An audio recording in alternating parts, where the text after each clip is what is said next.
Yo creo que hay dos cosas. Primero, el dominicano tiende a ser pesimista en cuanto a factores económicos de manera tradicional. No obstante, los indicadores económicos que vemos ahora tienen su lectura alternativa. Esa lectura alternativa es básicamente la siguiente. El país creció 5% el año pasado, en 2024. Sin embargo, viene de crecer en 2023 2.2%. Cuando uno promedia, eso es 3.6%. 3.6% es un crecimiento de alrededor de la mitad del crecimiento que tiene República Dominicana habitualmente. ¿Estamos tan mal económicamente como refleja la opinión de o la muestra que aparece en, por ejemplo, la encuesta que hizo la Gallup hace solo un par de semanas? Nuestro equipo de producción salió a la calle para conocer la opinión de algunas otras personas, así que compartimos con ustedes ahora la mirada al ciudadano.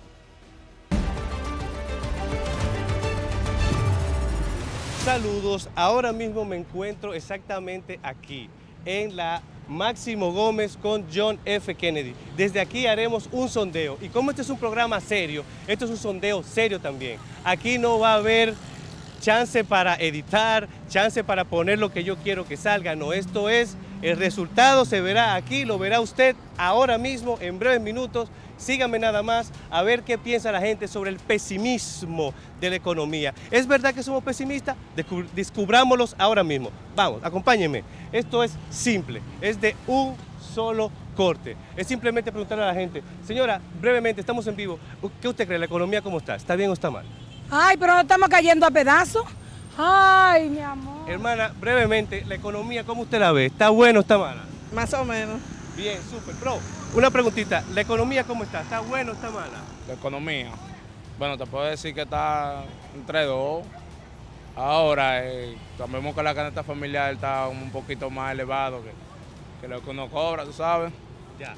Gracias. Seguimos, señores. Esto es de un solo corte. Simplemente es la percepción que tiene la sociedad sobre la economía. Amiga, brevemente una preguntita. ¿La economía cómo está para ti? ¿Está buena o está mala? Mala. Ya. Gracias. Amiga, es breve. Una pregunta. ¿La economía cómo la ves? ¿Está bien o está mal? Mal. Gracias.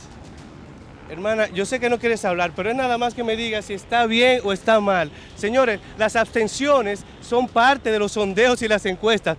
Anótenlo, una abstención. Amiga mía, brevemente, ¿la economía cómo la ves? ¿Está bien o está mal? Bien para mí. Súper. Ven, señores, esto es diversidad, esto es pluralidad y esto es también ética profesional y transparencia. Aquí no hay cortes, aquí no hay nada de nada. Vamos a buscar las últimas víctimas para acabar con este sondeo para la mirada, donde realmente vamos a descubrir si la percepción de la ciudadanía es real o no. Acompáñame, Francis, para simplemente aquí agarrar a este motoconchista que se nos quiere escapar. Simplemente, la economía, ¿cómo tú la ves? Tú que estás en la calle, ¿está bueno o está mala? ¿Está bueno o está mala? Está mala, está mala, en verdad. ¿De verdad? Está mala. Gracias. ¿Ves? Se convence también a la gente. Señores, esto es, por mi parte ahora mismo es todo, ¿eh? Ya tenemos un sondeo. Ya ustedes oyeron lo que la gente de la calle, sin corte, sin intervención, sin ningún tipo de influencias, opina sobre la realidad económica. Que sea o no sea así, eso es debatible. Lo que sí es cierto es que la percepción de las personas está ahí y hay que analizar el porqué. Así que, mientras ustedes se dedican a esa parte, retorno allá a los estudios. Muchas gracias a Luis Villaverde, siempre activo, por traernos esa mirada ciudadana en torno al tema. Y damos la bienvenida en el estudio a Richard Medina, quien es el director de la Escuela de Economía de INTEC. Gracias por estar con nosotros. Muchas gracias, Licede, y muy buenas noches a todos los que nos siguen a través de las distintas plataformas y del canal. Y recuerde a la audiencia que su mirada nos interesa. Usted puede opinar también qué piensa de cómo anda la economía, bien, mal. Eso es importante. Richard, si técnicamente hablando los indicadores reflejan que la economía va creciendo, que tenemos una inflación controlada, que el crecimiento económico es palpable, esa percepción de la gente que ha sido encuestada, no solo en la mirada ciudadana, hablamos de esa encuesta que hizo la Gallup hace 2 semanas, ¿A qué se debe? La mayoría dice que anda mal la economía. ¿A una comunicación errónea del gobierno o es una distancia de la realidad de los ciudadanos? No, yo creo que hay dos cosas. Primero, el dominicano tiende a ser pesimista en cuanto a factores económicos de manera tradicional. No obstante, los indicadores económicos que vemos ahora tienen su lectura alternativa. Esa lectura alternativa es básicamente la siguiente. El país creció 5% el año pasado, en 2024. Sin embargo, viene de crecer en 2023 2.2%. Cuando uno promedia, eso es 3.6%. 3.6% es un crecimiento de alrededor de la mitad del crecimiento que tiene República Dominicana habitualmente. Entonces, por ahí podemos inferir que no estamos creciendo tanto como normalmente crecemos. Y segundo, República Dominicana también es un país que crece mucho. Históricamente ha crecido 6, 6,5%, y ahora estamos creciendo un poco menos. El año pasado 5, el anterior 2.2.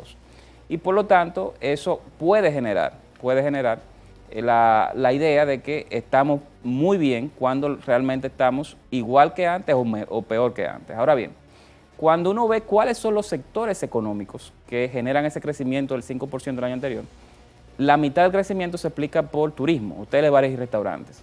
Los sectores económicos que más dinamizan la economía, valga la redundancia, como la construcción, creció prácticamente cero en 2024 y ya en enero de este año, que tenemos los datos recién salidos hoy, creció en negativo en 5%. O sea que es un problema que se está manifestando en un sector clave de la economía y por lo tanto vemos más ralentización a nivel económico. Mientras compartimos ahora en pantalla algunos gráficos relacionados con estas cifras, ¿a qué podría estar debiéndose ese decrecimiento en una industria tan importante para generar empleos, movimiento económico y demás como la construcción?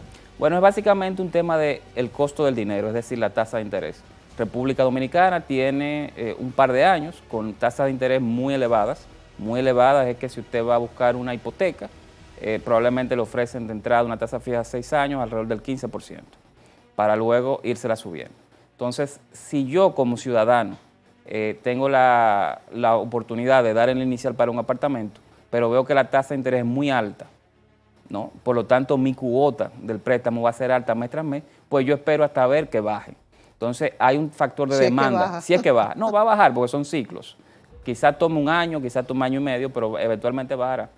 Pero yo postergo esa decisión de comprar una vivienda, de comprar un apartamento, y por lo tanto, si hay menos demanda de vivienda o de construcción de edificios para empresas, bueno, pues entonces también la oferta, es decir, los constructores ralentizan, ponen más lenta la producción o la construcción de nuevos edificios, nuevas casas. Y eso evidentemente que se permea a toda la economía, con el tipo, la persona que pone varillas, con la persona que es plomero, con el que vende los sanitarios, etc. La ferretería, los suplidores de materia prima, etcétera. Richard, ¿qué se le explica o cómo se le explica a la gente, que es una queja constante, de que siempre se habla del crecimiento económico del país? De hecho, somos una referencia en la región y demás. Es decir, la macroeconomía es maravillosa, pero la micro no. Es decir, ese crecimiento no se refleja en la dinámica cotidiana del ciudadano. Bueno, normalmente los datos reflejan lo que vive la gente, o deben reflejar lo que vive la gente. Ahora bien, cuando uno hace la revisión de los datos de crecimiento económico, el hecho de que el país crezca 5, puse el ejemplo de construcción, no significa que todos los sectores crezcan igual. Hay sectores que crecen más que otros. En los últimos 4 años, hoteles, bares y restaurantes es el sector que más está creciendo y que más está explicando el crecimiento general de la economía. Pero hay otros como la construcción, la agropecuaria y la industria local que no está creciendo tan rápido. Y eso tienden a ser sectores que generan mucho empleo, sobre todo para las personas de menores ingresos, es decir, las personas más vulnerables. Por eso es que uno ve que a pesar de que la economía sigue creciendo, bueno, hay gente que todavía no lo está sintiendo. ¿Y lo siente más difícil en la parte alimentaria? Es decir, en lo que tiene que erogar para adquirir ya no lo mismo que habitualmente compraba, sino cada vez menos. Felipe Ciprián, un periodista del Listín Diario, publicó un artículo la semana pasada donde planteaba precisamente ante esta situación de que los alimentos van subiendo más de lo que uno quisiera, y yo doy testimonio de eso, que resulta que la producción local ha mermado para darle paso a la importación. Y de hecho lo atribuía a influencias del expresidente Hipólito Mejía, cuya área de trabajo es la agricultura y la de sus allegados. ¿Cuál es su opinión al respecto? Mire, yo creo que aquí han habido algunos factores importantes. Por ejemplo, vino la peste porcina africana, que ya se ha convertido en endémica. Eso mermó bastante la producción de cerdos en lo que se llama traspatio, es decir, los productores pequeños, no las grandes granjas. Luego, nosotros tuvimos inflación de los insumos para producción agropecuaria, entre ellos el maíz y el gasoil. Y el gobierno creo que pudo haber intervenido para evitar que esa inflación importada, es decir, de otros países, se le trasladara a los productores locales y así evitar que crecieran los precios. Luego vino un tema vinculado con la producción de arroz, que en parte se estaba exportando a Haití. Con el tema del pollo, se trajo pollo de Brasil. O sea, cada rubro pienso que tiene su particularidad. Ahora, lo que sí es evidente es que nosotros tuvimos entre 2021 y 2023 un problema de alta inflación. La inflación dominicana cae siempre de 2.8%, es decir, los precios en promedio crecen 2.8%, o crecían. No obstante, en esos años creció más del doble, 5.4%. Y el hecho de que creciera la inflación en esa magnitud, más del doble de lo que habitualmente teníamos, puede verse no solamente a que crezcan todos los precios juntos, sino que hay sectores o grupos de productos que crecieron más que otros. Y dentro de ese grupo de productos está el sector llamado de alimentos y bebidas no alcohólicas, que es básicamente la comida. Entonces, cuando sube más rápido de precio la comida que los demás productos de la economía, quien más se resiente son las familias, los hogares, que están en el llamado quintil 1 y 2, que son el 40% de los hogares en situación de más vulnerabilidad, de menor ingreso, de más pobreza. Entonces, por eso es que vemos que efectivamente hay mucha queja o mucha gente opinando de que la comida está cara. Está cara. Otros productos de la economía quizás no están tan caros, pero lo que es alimento y bebida no alcohólica sí subió bastante. Otro aspecto que refleja en la encuesta, pero que además fue parte del discurso del presidente el pasado 27 de febrero como uno de sus logros, fue el relativo al desempleo, que ha descendido, ¿no? Y de hecho se cifra en un 5%. Sin embargo, la informalidad sigue superando el 50%. ¿No es confuso hablar de que hay, o sea, de empleo pleno, de la reducción, cuando tenemos esa situación que sin duda lacera también los ingresos del Estado?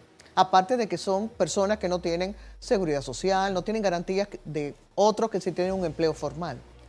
Yo creo que después de pandemia, como vimos, la economía se cerró en 2020, comenzó a abrir en 2021, no solamente aquí, sino en prácticamente todo el mundo.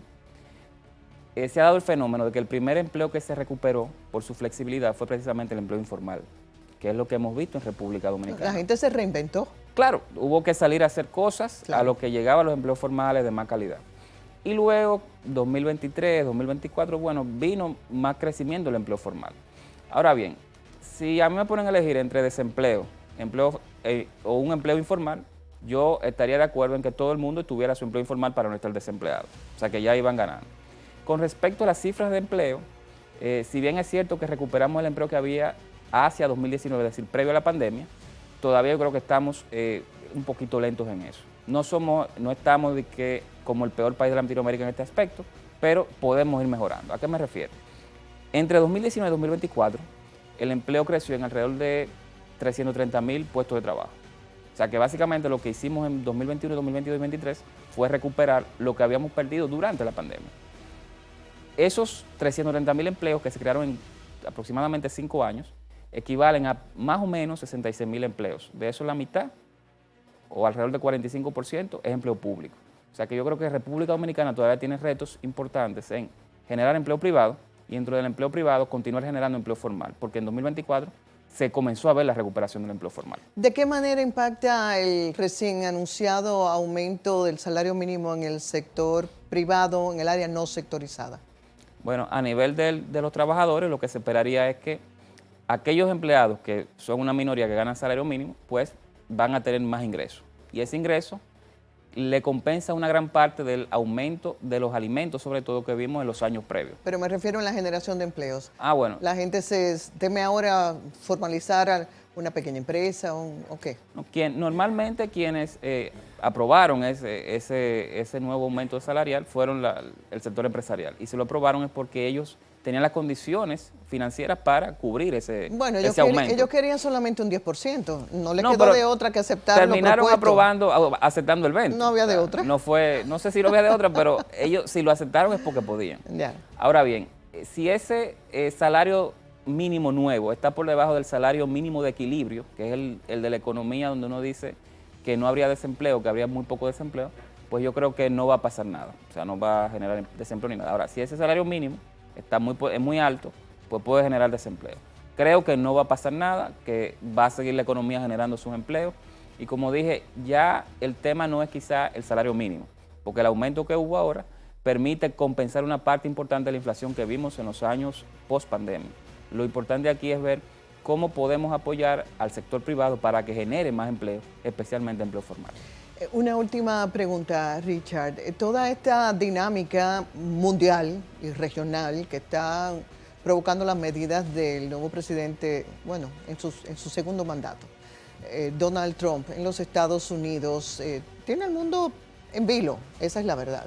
La Unión Europea, México, Canadá, y directamente pues a nosotros no tiene tal impacto, pero ya sabemos esa expresión de que cuando Estados Unidos tose, a nosotros nos da gripe. ¿Cuál es la visión, cuál es su mirada con relación a lo que pudiera ser esos efectos para la República Dominicana? Bueno, yo creo que hay que esperar unos meses, porque si algo hemos visto es que Donald Trump usa los aranceles como figura de comercio, de manera muy específica, como arma para negociar. Entonces, él le puso aranceles a Canadá, le puso aranceles a México. A China. Con China, los que se van a quedar son los de China. O sea, porque ellos tienen ya una guerra, no solamente comercial, sino por hegemonía como potencias.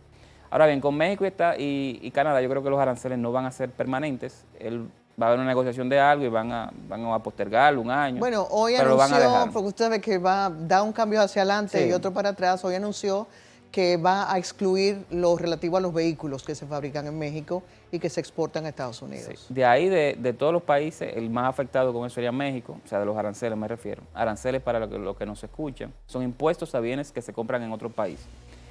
Sería el más afectado México porque 80% de las exportaciones mexicanas van a Estados Unidos. Ahora bien, una parte importante de esas exportaciones, alrededor de 2/3 partes, son más que nada de vehículos o partes de vehículos y de aparatos electrónicos o partes de aparatos electrónicos que se ensamblan en México y se llevan a Estados Unidos para consumo o para ensamblar otros bienes más sofisticados. Tomemos, por ejemplo, el caso de los vehículos que le quitaron los aranceles. Si México hace retrovisores, hace espejos, hace luces de vehículos, hace micas, y le ponen impuestos, aranceles, a esos bienes que se hacen en México cuando entran en Estados Unidos, cuando las empresas de vehículos de Estados Unidos los compran, pues automáticamente van a pagar ese arancel y por lo tanto van a subir sus costos. Obviamente. Y al subir costos, suben precios. Y si suben precios, no van a ser competitivos contra los vehículos que vengan de otros países. Entonces yo creo que ese efecto que estaría buscando Trump de negociar con México y Canadá también, que le aporta petróleo y gas natural, creo que hay que verlo mucho porque las economías están muy integradas. O sea, esa predilección por los aranceles, uno la veía más hacia la década de los 40, 50, 60, cuando las economías a nivel mundial no estaban tan integradas. Y en el caso particular de Estados Unidos, México y Canadá, a partir del NAFTA o el Acuerdo de Libre Comercio de Norteamérica de los 90, pues tienen mucha integración con las empresas y la producción de Estados Unidos. Entonces yo creo que es una medida que se va a revisar en el tiempo. En el caso dominicano, uno podría ver si se mantienen, en el caso muy hipotético, que suba de precio muchos bienes que vienen de allá y más que nada, pérdida de competitividad de Estados Unidos y probablemente un poco de debilidad del dólar. Entonces eso puede generar en cierta medida reducción de tasa de interés en el largo plazo. O sea, son efectos muy complejos. Claro. Muy complejos. Hay que esperar a ver qué hace Donald Trump. Pero mi opinión es que no van a perdurar, menos los aranceles para Canadá y México. No sería algo muy factible desde el punto de vista económico para Estados Unidos. Sí, no, obviamente ya veremos. De hecho, Canadá subió el 25% de aranceles a la exportación de energía, sobre todo porque la zona este se suple de energía de todo lo que manda Canadá, así que el bolsillo de los estadounidenses se ve lacerado. Sí. Pero bueno, es un panorama interesante, aunque yo creo que también preocupante. Pero bueno, muchísimas gracias, Richard Medina, director de la Escuela de Economía de INTEC, porque nos ha permitido airear con tanta precisión, yo diría que de manera didáctica, este tema económico que tiene que ver con todos nosotros porque somos consumidores y nos afecta de muchas maneras.